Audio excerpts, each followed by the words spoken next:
ইতিহাসের সবচেয়ে বড় জুয়াটি বোধহয় এবার খেলেই ফেলল তেহরান। হরমুজ প্রণালীর নীল জলরাশির ওপর দিয়ে যখন একের পর এক ক্ষুদের ড্রোন ডানা মেলছে, তখন ওয়াশিংটনের পেন্টাগনে বসে থাকা জেনারেলদের কপালে চিন্তার ভাঁজ। সাগরের বুক চিরে ধেয়ে আসা এই মনুষ্যবিহীন যানগুলোর সামনে আমেরিকার বিলিয়ন ডলারের অত্যাধুনিক ডিফেন্স সিস্টেম এখন পুরোপুরি দিশেহারা। সামরিক বিশেষজ্ঞরা একে বলছেন মশা মারতে গিয়ে কামান দাগার এক চরম শোচনীয় পরিণতি। লড়াইটা মোটেও সমান সমান ছিল না। একদিকে বিশ্বের সবচেয়ে ব্যয়বহুল স্টেলথ ফাইটার, অন্যদিকে সস্তা প্রযুক্তিতে তৈরি ইরানের শাহেদ 136 ড্রোন। কিন্তু যুদ্ধের ময়দানে দাম নয়, কাজটাই আসল। তা প্রমাণ করে দিল পারস্য উপসাগরের এই ক্ষুদে যোদ্ধারা। মার্কিন অ্যাপাচে হেলিকপ্টার ধ্বংসের মধ্য দিয়ে ইরান যে তুরুপের তাসটি চালল, তার ধাক্কা সামলাতে পারছে না হোয়াইট হাউস। জর্ডান থেকে ইসরায়েল, ওমান থেকে কুয়েত, সবখানে মার্কিন ঘাঁটিগুলোর অহংকার আজ ধুলোয় মিশে গেছে। ক্লান্ত, পরিশ্রান্ত আর বিপর্যস্ত এক সামরিক বাহিনীর নাম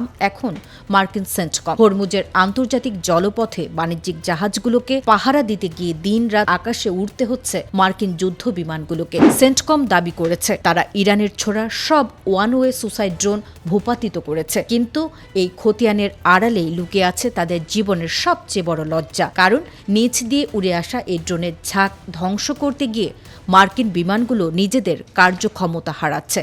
যে শত্রুর বিরুদ্ধে লড়াই করার জন্য এই বিলিয়ন ডলারের ফাইটার জেটগুলো তৈরিই হয়নি, তাদের পেছনে এখন সমস্ত শক্তি ক্ষয় করছে পেন্টাগন। অসম লড়াইয়ে আমেরিকার ক্ষয়ক্ষতির তালিকাটা দীর্ঘ থেকে দীর্ঘতর হচ্ছে। সূত্র জানাচ্ছে, চলমান এই সংঘাতে আমেরিকা ইতিমধ্যে হারিয়েছে 5টি অত্যাধুনিক যুদ্ধবিমান, 7টি স্ট্রাটো ট্যাঙ্কার, একটি উদ্ধারকারী হেলিকপ্টার। গবেষণা প্রতিষ্ঠানগুলোর হিসাব শুনলে যে কোনো অর্থনীতিবিদদের মাথা ঘুরে যাবে। ইরানের একটি শাহেদ ড্রোনের দাম মাত্র 20 থেকে 25,000 ডলার, অথচ সেই ড্রোনটিকে তাড়া করতে আমেরিকার একটি মাত্র F-16 যুদ্ধবিমান 1 ঘন্টা আকাশে ওড়াতে পেন্টাগনের পকেট থেকে খসে যাচ্ছে 25,000 ডলারের বেশি। আর ড্রোনটি ধ্বংস করতে যে মিসাইলটি ছোড়া হচ্ছে তার দাম কোটি টাকার উপরে। আমেরিকার এই বিপুল আর্থিক রক্তক্ষরণ এবং পাইলটদের উপর অতিরিক্ত মানসিক চাপ দীর্ঘমেয়াদে বয়ে বেড়ানো কোনোভাবেই সম্ভব নয়। জর্ডানের মুয়াফাক সালতি বিমান ঘাঁটিতে ইরানি ড্রোন আর মিসাইলের সাম্প্রতিক তাণ্ডব সেই সত্যটাই চাক্ষুষ প্রমাণ করেছে।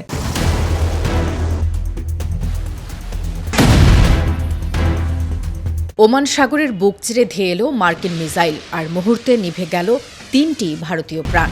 দিল্লির ক্ষোভের পারদ যখন আকাশচুম্বী, ঠিক তখনই মার্কিন পররাষ্ট্রমন্ত্রী মার্ক রুবিও ঢাললেন জ্বলন্ত আগুনে ঘি। ওয়াশিংটনের সাফ কথা, হরমুজে চলতে হলে মানতে হবে মার্কিন নির্দেশ। কূটনৈতিক শিষ্টাচারের সব সীমা পার করে ভারতের করা প্রতিবাদের জবাবে সুর নরম করা তো দূর, উল্টো নয়াদিল্লিকে চরম হুঁশিয়ারি দিয়ে রাখল হোয়াইট হাউস। 13 জুন ইউরোপ সফরে থাকা ভারতের পররাষ্ট্রমন্ত্রী এস জয়শঙ্করের ফোনে যখন বেজে ওঠে মার্কিন পররাষ্ট্রমন্ত্রী মার্ক রুবিওর কল, তখন পরিস্থিতি শান্ত হওয়ার বদলে রূপ নেয় এক ভয়ঙ্কর স্নায়ুযুদ্ধে। ওমান উপসাগরে একটি বাণিজ্যিক জাহাজে মার্কিন সামরিক বাহিনীর বর্বর হামলায় 3 ভারতীয় নাবিক নিহতের বিষয়টি জয়শঙ্কর অত্যন্ত কঠোর ভাষায় উপস্থাপন করেন।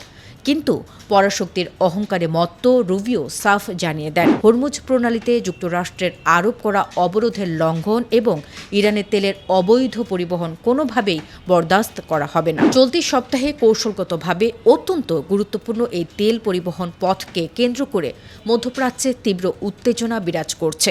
দুঃখজনক বিষয় হল, ইরানের সঙ্গে নতুন করে সংঘাত ছড়িয়ে পড়ার পর থেকে এ পর্যন্ত ভারতীয় ক্রুবাহী অন্তত 3টি জাহাজ মার্কিন আগ্রাসনের শিকার হয়েছে। এই অগ্রহণযোগ্য হত্যাকাণ্ডের প্রতিবাদে ফুঁসে উঠেছে পুরো ভারত। বাণিজ্যিক জাহাজগুলোতে মার্কিন বাহিনীর হামলার তীব্র প্রতিবাদ জানাতে শুক্রবার নয়াদিল্লিতে নিযুক্ত শীর্ষ মার্কিন কূটনীতিককে তলব করে মোদি সরকার।